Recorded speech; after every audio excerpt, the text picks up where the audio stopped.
Hi viewers, welcome back to my channel. ఈరోజు నేను Hyderabadi special green chilli chicken చేయబోతున్నానండి. ఇది తక్కువ టైంలో తొందరగా అయిపోతుందండి. మాకైతే ఇక్కడ పక్కన జాతర జరుగుతుందండి, అందుకే డిస్టర్బెన్స్గా ఉంది, ఏమనుకోవద్దు. ఇప్పుడు ప్రాసెస్లోకి అయితే వెళ్ళిపోదాం.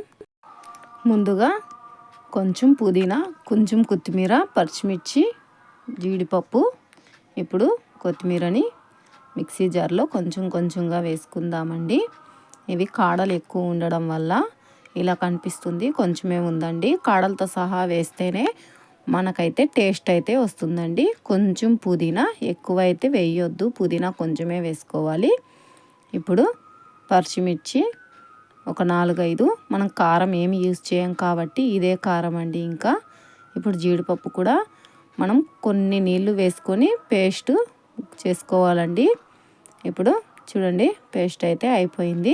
ఇప్పుడు చికెన్ తీసేసుకొని శుభ్రంగా కడిగి అందులో ఉప్పు, ఒక చిటికెడు పసుపు అండి వేసేసి బాగా కలుపుకోవాలండి.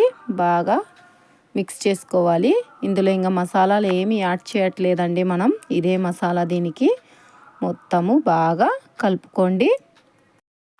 మొత్తం మిక్స్ చేసేసుకొని బాగా కలుపుకొని పక్కన పెట్టేసేయాలండి. ఇది మినిమం ఒక అరగంట లేదా టైం ఉంటే గంట పాటు పక్కన పెట్టుకున్నా మంచిదేనండి. నేనైతే ఒక గంట పాటు పెట్టేశాను. ఇప్పుడు ఒక గంట తర్వాత చూపిస్తాను, చూసేయండి. ఒక గంట తర్వాత చూసేయండి. ఇప్పుడు స్టవ్ వెలిగించి ప్యాన్ పెట్టుకొని అందులో అరకప్పు నూనె వేసుకుందామండి. అరకప్పు నూనె వేసేసుకొని హీట్ అయ్యాక ఆనియన్స్ వేసుకుందాము, ఒక చిన్న కప్పు. ఇది కూడా గోల్డెన్ బ్రౌనిష్ కలర్ వచ్చేంత వరకు ఫ్రై చేసుకోవాలండి. ఇందులో 1/2 టీ స్పూన్ అల్లం వెల్లుల్లి పేస్ట్ వేసేసుకొని అల్లం వెల్లుల్లి పేస్ట్ కూడా పచ్చివాసన పోయేంత వరకు ఫ్రై చేసుకోవాలి. దీంట్లోనే మనం చికెన్ని వేసేసుకోవాలండి. చికెన్ వేసేసుకొని బాగా కలుపుకోవాలండి. కలుపుకొని ఇది లో టు మీడియంలో పెట్టుకొని కుక్ చేసుకోవాలండి. ఇది కుక్ అవుతూ ఉందండి. మనం మూత పెట్టేసి ఒక 15 నిమిషాలకు ఒకసారి ఇలా మూత తీసేసుకొని కలుపుకుంటే సరిపోతుందండి. ఇంకా స్పైసెస్ ఏమీ యాడ్ చేయని అవసరం లేదు. ఇప్పుడు దీన్ని మొత్తం కలుపుకొని మళ్ళీ సాల్ట్ కొంచెం యాడ్ చేసుకుందామండి. మనం ఇందాకలా కొంచెమే యాడ్ చేసాం కదా, ఇప్పుడు ఇంకొంచెం యాడ్ చేసుకుందాము. ఇప్పుడు మళ్ళీ మూత పెట్టేసి ఒక 5-6 నిమిషాలు మళ్ళీ కుక్ చేసుకుందామండి. 5-6 నిమిషాల తర్వాత చూసేద్దామండి. ఇప్పుడు దీంట్లో నేను కొంచెం చికెన్ మసాలా వేస్తున్నానండి. ఎందుకంటే మనం చికెన్ వండుకున్నప్పుడల్లా చెయ్యి అయితే మసాలా వైపే వెళ్తుంది కాబట్టి అందుకని నేనైతే కొంచెం వేస్తున్నానండి, ఎక్కువ ఏమి వేయటం లేదు. ఇప్పుడు దీన్ని మళ్ళీ మసాలా వేసేసి బాగా కలిపేసి మూత పెట్టేసి ఒక 10 నిమిషాలు కదలకుండా ఉంచేయండి. 10 నిమిషాల తర్వాత చూద్దామండి. చూడండి, ఆయిల్ అంతా పైకి తేలిందండి. ఇప్పుడు మనకి చికెన్ కుక్ అయిపోయిందని అర్థం అండి. చికెన్ కుక్ అయిపోయింది.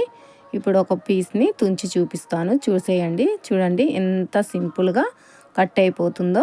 మనమైతే ఒక గంట పాటు నానబెట్టాం కదండి, ఇదే సీక్రెట్.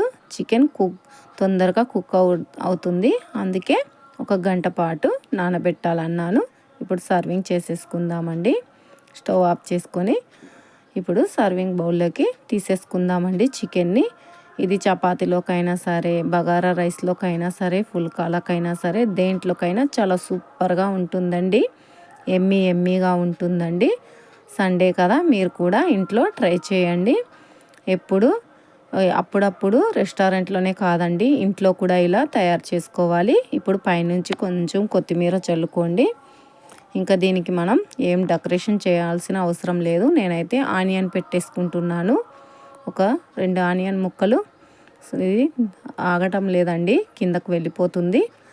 2 ఆనియన్ ముక్కల్ని పెట్టేసి పక్కన ఈ గోలనే అనుకుంటే మా బాబు కూడా పిలుస్తున్నాడండి.